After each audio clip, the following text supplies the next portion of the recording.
মৰমৰ ছাত্ৰ ছাত্ৰীসকল, আজি মই আলোচনা কৰিম অসমীয়া পাঠৰ ক্লাছ 10 অসমীয়া পাঠৰ দ্বিতীয় পাঠ জিকিৰ, যিটো লিখিছে আজান ফকীৰ। তো জিকিৰ পাঠৰ পৰা হ'বলগীয়া প্ৰশ্ন, পাঠভিত্তিক প্ৰশ্ন আৰু টেষ্ট পেপাৰ সলভ কৰি অতিৰিক্ত প্ৰশ্নসমূহো আমি ইয়াতে দাঙি ধৰিছোঁ। আশা কৰোঁ তোমালোকে ইয়াৰ পৰা 100% কমন পৰিব বুলি মোৰ আশা আছে।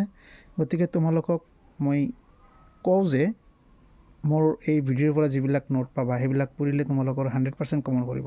অতি সহজ ভাষাত সৰু সৰুকৈ লিখা আছে, নিশ্চয় তোমালোকৰ উপকৃত হ'ব। আৰু উপকৃত হ'লে, পচন্দ হ'লে মোৰ চেনেলটো ছাবস্ক্ৰাইব, লাইক, শ্বেয়াৰ কৰিব। এয়াই আমাৰ কথা। এতিয়া আৰম্ভ কৰোঁ। এয়া জিকিৰ, লিখিছে আজান ফকীৰ। প্ৰথমতে আমি পাঠৰ ভিতৰৰ যিবিলাক ইনচাইট কুৱেশ্যন সেইবিলাক আমি আলোচনা কৰিছোঁ, সেইবিলাক আমি ক্লিক কৰিছোঁ। আজান ফকীৰৰ আচল নাম কি? উত্তৰ: আজান ফকীৰৰ আচল নাম আছিল হজৰত শ্বাহ মিলান। খ. আজান ফকীৰ কেতিয়া অসমলৈ আহিছিল? আনুমানিক খ্ৰীষ্টীয় সপ্তদশ শতিকাৰ মাজভাগত গদাধৰ সিংহৰ শাসনকালত। ঘ. আজান ফকীৰ বা শ্বাহ মিলানৰ নাম কেনেকৈ আজান ফকীৰ হৈছিল?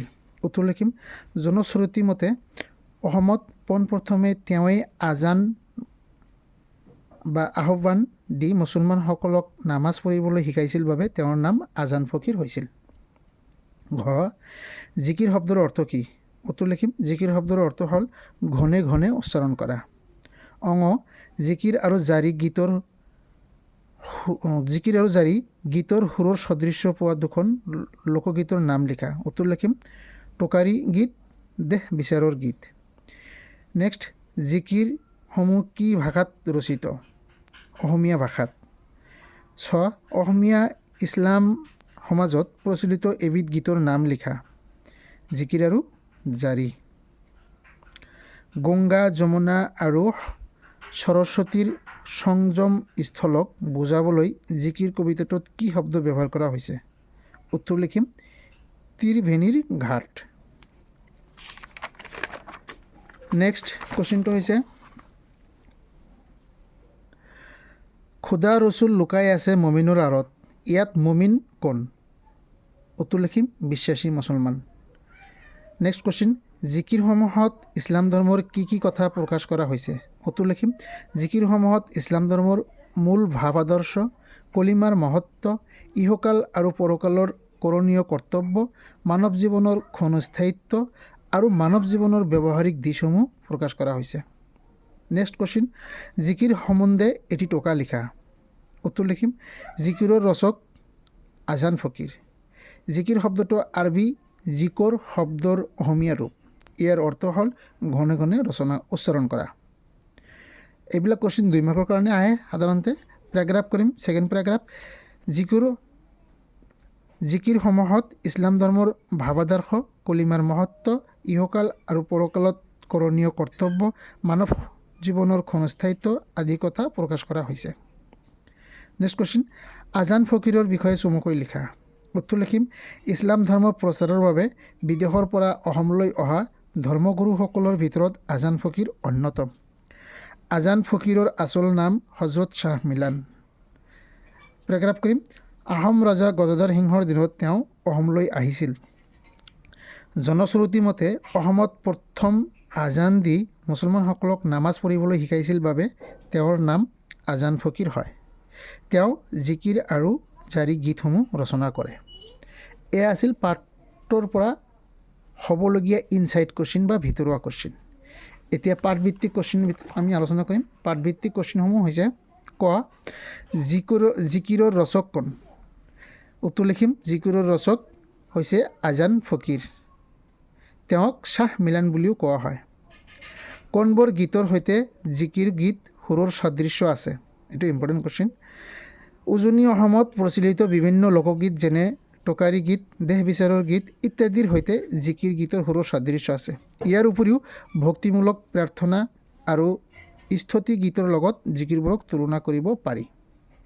নেক্সট কুৱেশ্যন, জিকিৰ শব্দটো কি শব্দৰ পৰা ওলাইছে?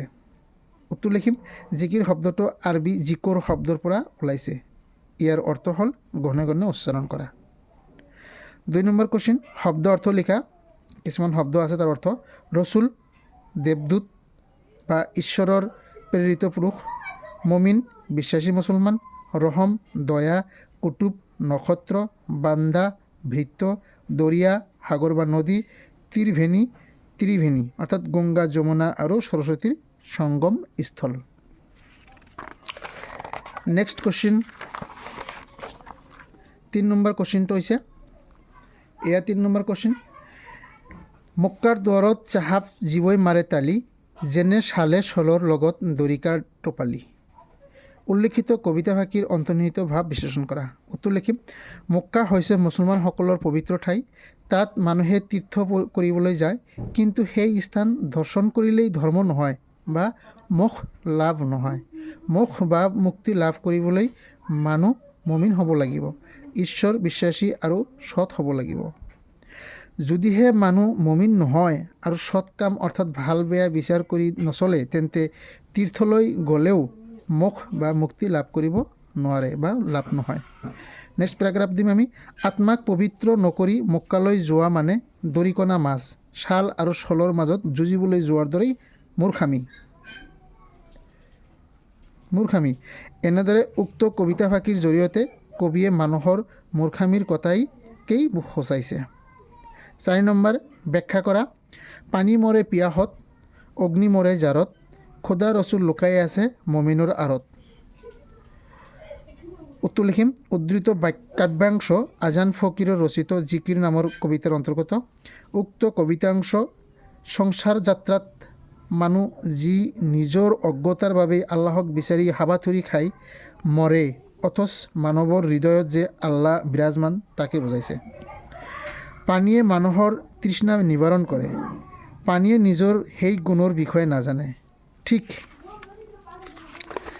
ঠিক সেইদৰে জুইৰ যে উত্তাপ শক্তি আছে সেই কথা জুয়ে নাজানে। ঠিক একেদৰে আপোন হৃদয়তে অৱস্থিত ভগৱানক নিজৰ অজ্ঞানতাৰ বাবে মানুহে চিনি নাপায়। অৰ্থাৎ ভগৱানক বিচাৰি আমি দূৰ দূৰণিলৈ যোৱাৰ কোনো প্ৰয়োজন নাই। এয়া আছিল সেই কাব্যাংশৰ বা ভাষ্যৰ মূল কথা। নেক্সট মক্কাৰ দুৱাৰত চাহাব ত্ৰিবেণীৰ ঘাট, বেহাব নোৱাৰে তাত মায়াই বেটে ভাট। উত্তৰ লিখিম উদ্ধৃত কাব্যাংশ আমাৰ পাঠ্যপুথিৰ অন্তৰ্গত আজান ফকীৰ ৰচিত জিকিৰ নামৰ পাঠটিৰ পৰা তুলি লোৱা হৈছে। ইয়াত উল্লেখিত ত্ৰিবেণী ঘাট কথাষাৰে মক্কা যে এখন পবিত্ৰ তীৰ্থভূমি তাকেই বুজাইছে, য'ত সাংসাৰিক মায়া মমতাত জৰ্জৰিত থকা মানুহে যাব নোৱাৰে। পেৰাগ্ৰাফ কৰিম, আল্লাহ বা ভগৱানৰ সান্নিধ্য লাভ কৰিবলৈ মানুহে সংসাৰৰ মায়া মোহ ত্যাগ কৰিব লাগিব। কিন্তু সংসাৰৰ মায়া মোহে আমাক এনেকৈ আচ্ছন্ন কৰি ৰাখে যে ভগৱানৰ সান্নিধ্য লাভৰ পৰিৱৰ্তে মানুহে পাৰ্থিৱ সুখ ভোগতহে বেছিকৈ গুৰুত্ব দিয়ে। কিন্তু মানৱ জীৱন ক্ষণস্থায়ী আৰু সংসাৰৰ যে দুদুনীয়া সেই কথা মানুহে কেৱল মায়া বন্ধনত বান্ধ খাই থাকে ভাবি উপলব্ধি নকৰে। কিন্তু প্ৰকৃত শান্তি কেৱল ভগৱানৰ চিন্তা কৰিহে লাভ কৰিব পাৰি।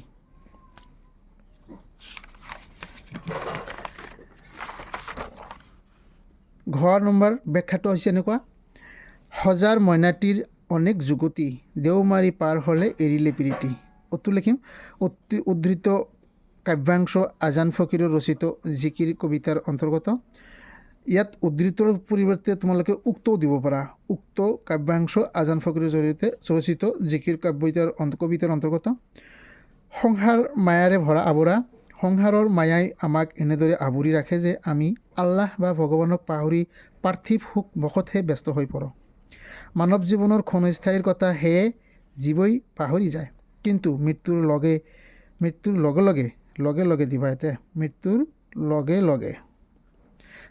লগে লগে পাৰ্থিৱ সুখৰ নমুনা স্বৰূপ সকলো বস্তুৱেই হৈ পৰে মূল্যহীন। মৃত্যুৰ লগে লগে আত্মাই শৰীৰ ত্যাগ কৰি সাংসাৰিক বন্ধনৰ পৰা মুক্ত হৈ আল্লাহ ভগৱানৰ ওচৰলৈ গুচি যায়। আত্মাহীন শৰীৰ মূল্যহীন।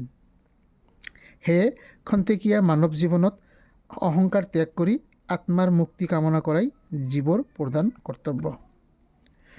ভাষা বিষয়ক সমৰ্থক শব্দ কিছুমান, চিন্ত ভাব, ঘাট নদীৰ পাৰ, প্ৰীতি প্ৰীতি, আসমান আকাশ বা গগন, দৰিয়া সাগৰ নদী, পিয়াহ তৃষ্ণা, বাট ৰাস্তা, ভেলো মৃত্যুদেহ। এয়া আছিল এইখন পাঠৰ পৰা হ'বলগীয়া প্ৰশ্ন। থেংক ইউ, ধন্যবাদ।